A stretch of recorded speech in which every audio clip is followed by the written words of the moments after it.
anything that brings peace, tranquility, and joy to you. Do it. Do it. And you don't have to apologize for it. You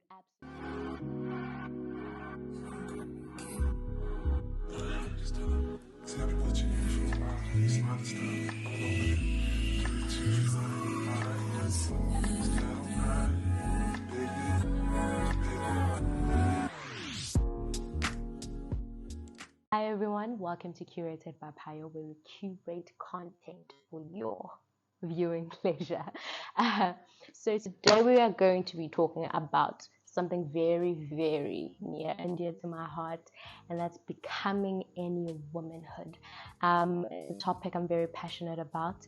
It's a topic that I don't see a lot of conversations around, especially in public spaces and on social media. Usually when you hear something about being a woman, it's very linked to femininity, and most of the time it's always about some outward appearance and none of the inner work, and just also it kind of gives you this box that you need to now fit yourself into, and I find that quite problematic, quite actually. But I think the journey to womanhood is very different for each and every person, because we are different people. We are not the same. Obviously, there are certain things that may be similar in our journeys, but it is a very individual journey, and I just want to give you a few pointers on really how to discover yourself in your womanhood. Let's get into it. Okay, so firstly, when you are looking to become you, to discover yourself in your womanhood, I think the first thing is discovering your authentic self. Now that one is a doozy. That one is a doozy. I just have a few pointers on how you can truly do that. For me, I have seen that therapy, I know some of us hate that word.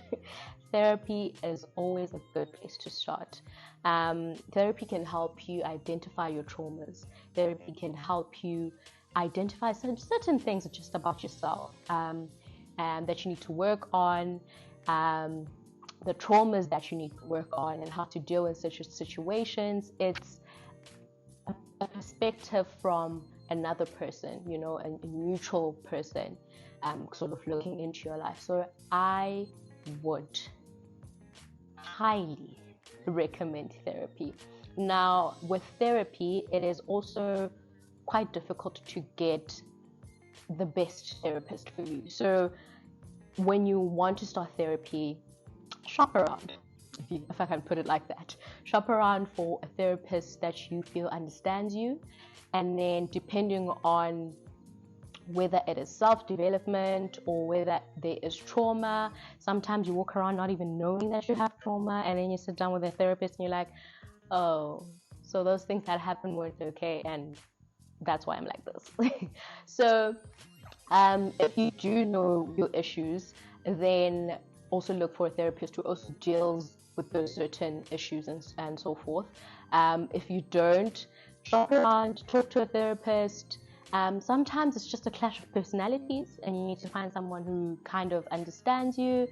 That's actually the case most of the time. But once you find that therapist that you sort of gel with, it's over. And it is going to be a rough journey. It is going to be a rough journey. You're going to cry. You're going to cry. You're going to question a lot of things.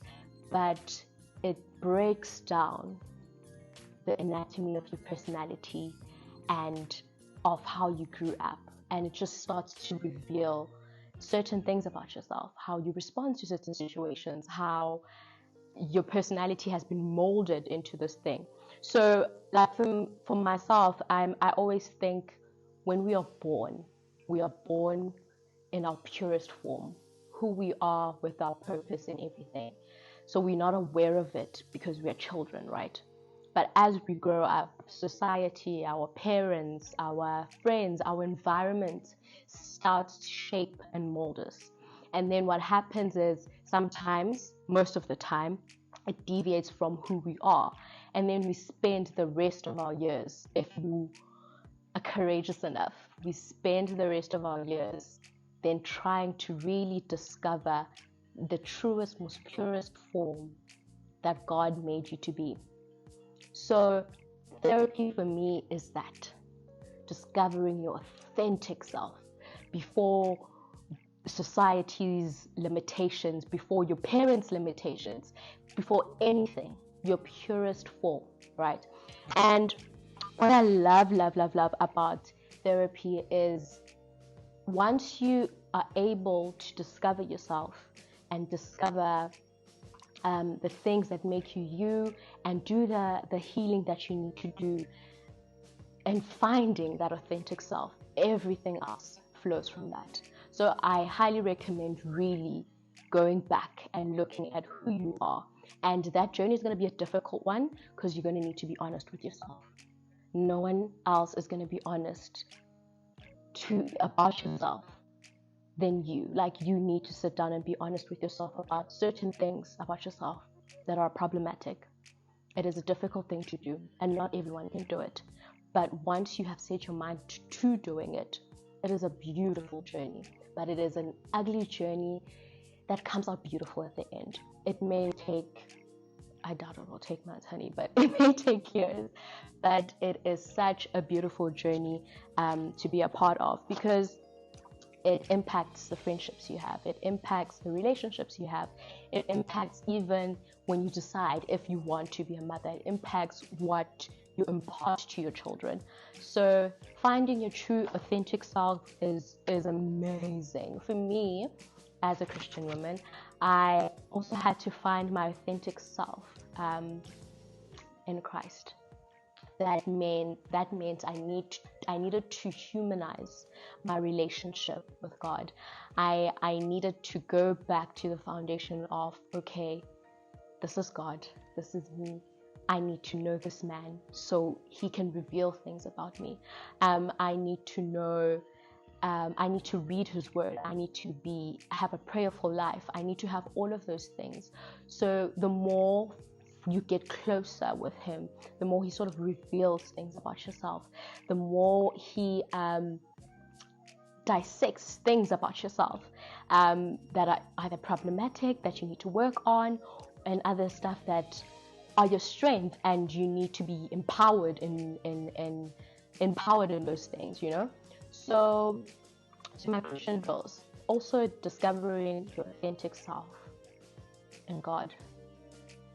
Oh, listen, it is a continuous, consistent journey, but it is so freeing.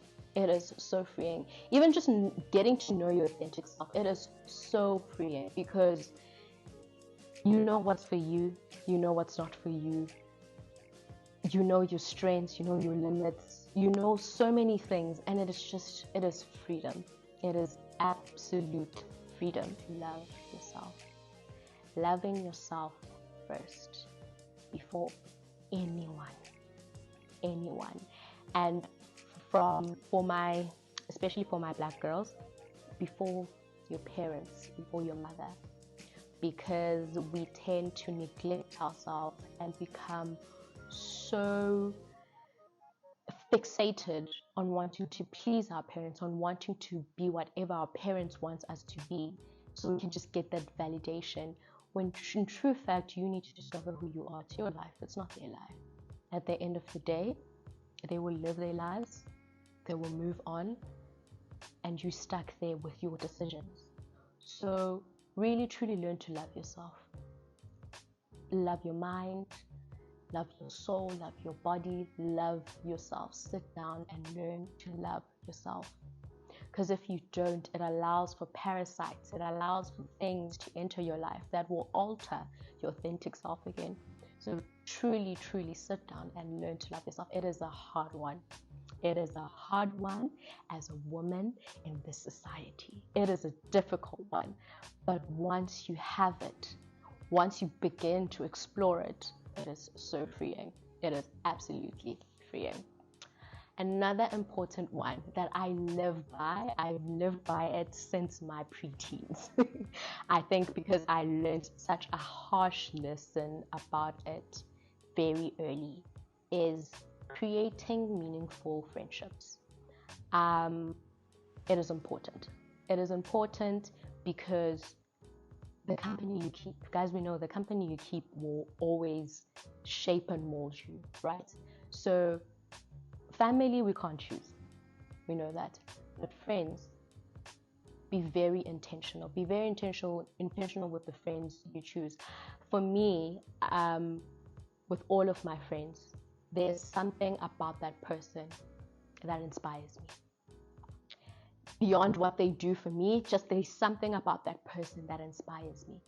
Whether it is the freedom to be themselves, whether it is the boldness they have, whether it's the softness they have, there's something about my friends that inspires me. And having people around you that inspire you will always help you want to improve yourself, you know? Also, beyond that, having friends that are supportive. Having friends that are supportive, having friends that are there for you. Now, it's a balance. So, in as much as fine, they need to support you, they need to be there for you, but also understanding that they are their own person, and they also go through their own things.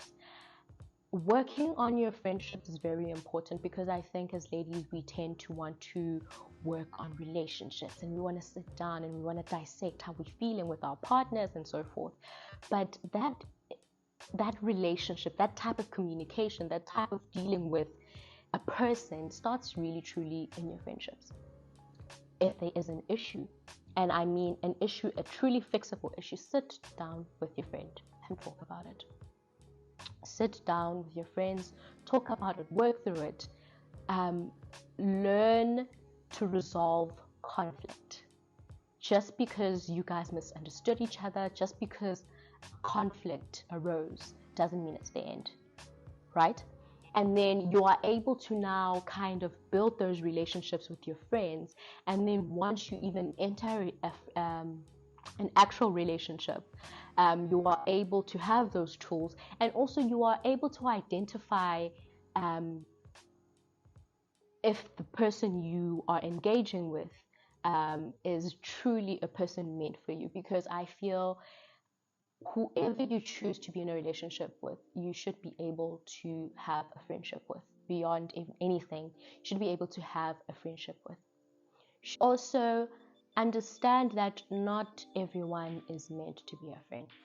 Now, obviously, there are some friendships that lead to a toxic environment and your toxic friends. We all know that. But sometimes you guys are just not compatible as friends. Doesn't mean both of you are bad people. It doesn't mean someone has ill intent about the other. It just means you're not compatible. Your journeys in life don't align. That is it.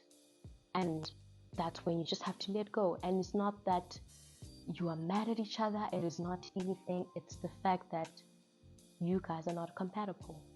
And I think sometimes if we learn to just know, you know what, there's nothing wrong with them, we just don't gel, and move on, you'll be fine. Honestly, you will be fine. So now that we have the heavy stuff out of the way, another thing that's just a little bit more fun about discovering womanhood is discovering your style. Discovering your style is a very difficult one. It needs you to explore and also understand that your style is forever evolving. It's for maybe the first like 10 years of your life. Well, not 10 years, I think that's a bit thingy. So for like your 20s, might be more edgy. You might want to explore more different things, be more trendy and so forth. And maybe in your 30s, then it starts to slow down to be more clean and classic, So discovering your style always starts with exploring different styles and understanding what you like, what you don't like, and then compiling those things together. I will definitely also create a separate video about discovering your style and how you then begin to sort of build your wardrobe and your closet according to that. But it's a lot of self-discovery. It's a lot of trying new things and seeing what works. And maybe what works in your 20s won't work in your 30s, or what works in your 30s won't work in your 40s. But it is a fun, just way of discovering your style. I always think finding maybe people that sort of encompass the style that you like is a good place to start, and maybe just copy outfits, and then maybe once you more comfortable with being able to put those outfits that are similar to them, maybe you can start exploring on as to what other things you like. So discovering your style is a good one. There is nothing more beautiful than a woman who knows herself and who is dressed in a way that expresses herself. Oh my goodness, especially a Black woman, girl please. Girl please. So definitely discover your style. And also it will help to be able to build your closet and not to buy random things that stay in your closet for like 5 years and you never wear it. We know we are a victim of all of that. All of us. So it also helps mitigate that whole thing. Another one is self-care. I never knew self-care existed until my mental health was like, we are here. My dear, we are here. So what you gonna do? Self-care can be numerous things for numerous people. So the ones I think are important. I don't want to say important, but they do something, man, for a woman. Obviously, getting your hair done. It doesn't have to be expensive. It doesn't have to be what, but just getting your hair done, getting your nails done. Not me saying this and my nails are not done. But like, even if you're not like a nail person, just going to get some form of manual pedicure with care, nail polish or whatever. That is something you're giving back to yourself. And as women, we like to give, and never truly sit down and give what at the capacity that we give to others, and give that to ourselves. So those things, to appreciate yourself, would say, no man, I was working. No man, I was doing this. Let me take that care and love and bring it back to myself. So doing your hair, doing your makeup, going for massages, if it's reading a book, if it's taking vacations, anything that brings peace, tranquility, and joy to you, do it. Do it. And you don't have to apologize for it. You absolutely don't. Especially to the ladies who are transitioning from varsity to the workplace. I know there's always this responsibility to sort of do what you need to do back home, especially for my African girls. Actually, yeah, for my African girls and my Black girls as a whole. The responsibility of to do something, of doing something back home, of treating your parents, being like, hey, I'm thankful you brought me this far. I'm working now, so I do. Always make provision to take care of you, because nobody else is going to take care of you. Unfortunately, nobody else is going to take care of you. Nobody else is going to remind you, hey, you need to take care of yourself. So make it a priority, not an option, a priority. Because once you give to yourself and be selfish with you and taking care of you, then only can you pour out to other people. It's not the other way around. It is not. You cannot pour from an empty cup. You can't. So really, truly do take care of yourself with any and everything you do. Actually, therapy might be also a form of self-care, because you're taking care of your mind. Walks by the beach, you're taking care of your mental health. Do all of those things and make them a priority. When you're writing down your to-do list, make that a priority. Take care of your body.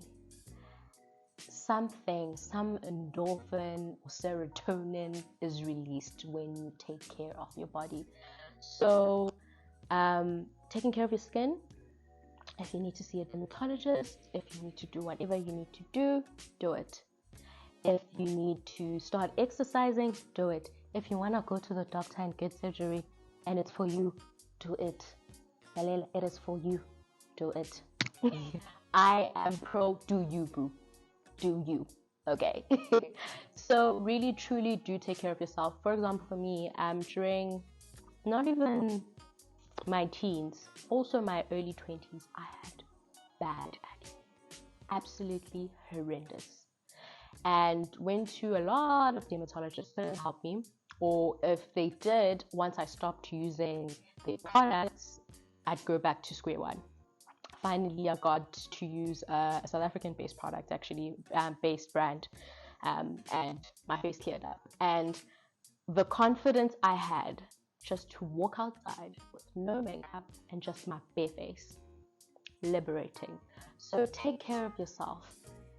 Find ways, even if you, in as much as you have to love yourself the way you are, there are certain things that you might not like and you want to improve on. Do it. Absolutely do it. It's your life. It's your body. Do it.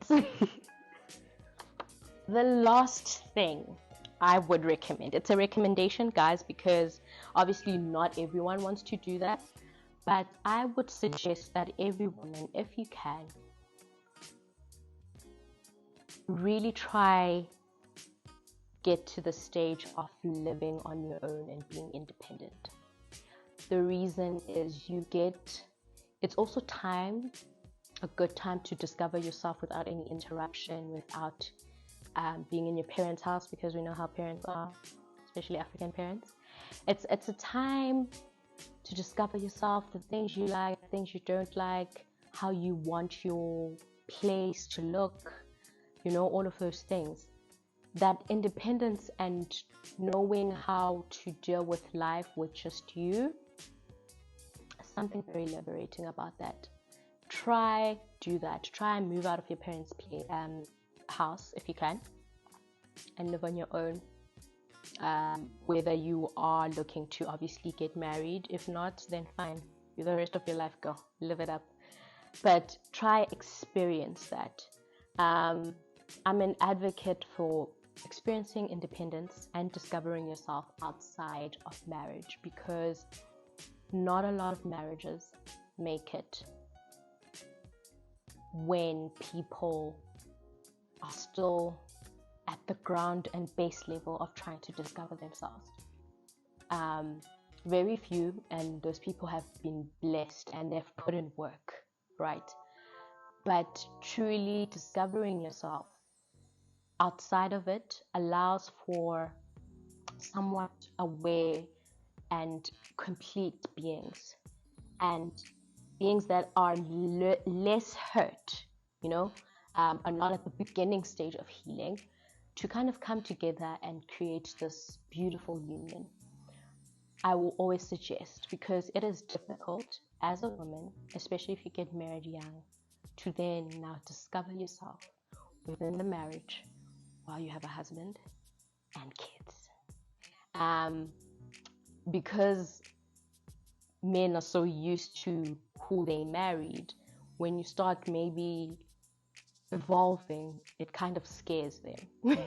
It kind of scares them, and I have seen that break up marriages.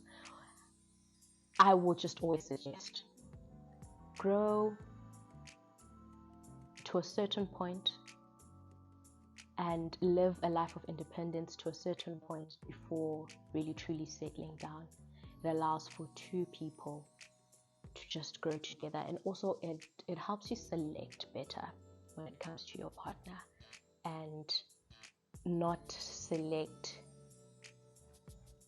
in a place where you haven't grown, in a place where you're still very much hurt, or haven't matured enough, or haven't experienced life enough, right? But either way, girl, even if you are in that marriage and you're still discovering yourself, make it a journey for both of you guys, both you and your husband. Girl, you're gonna have to try convince him. Make it a journey for both of you guys, so that not just the one person, which is you, is growing and evolving, but you're taking your partner with you in that journey. Thank you, ladies, for joining me. If you really truly enjoyed this video, please do like, comment, and subscribe, and leave other suggestions of topics that you want me to speak on. If I have something to say, I'll say something. If I don't, I won't say anything. Love you very much. Lots of love and light. God bless.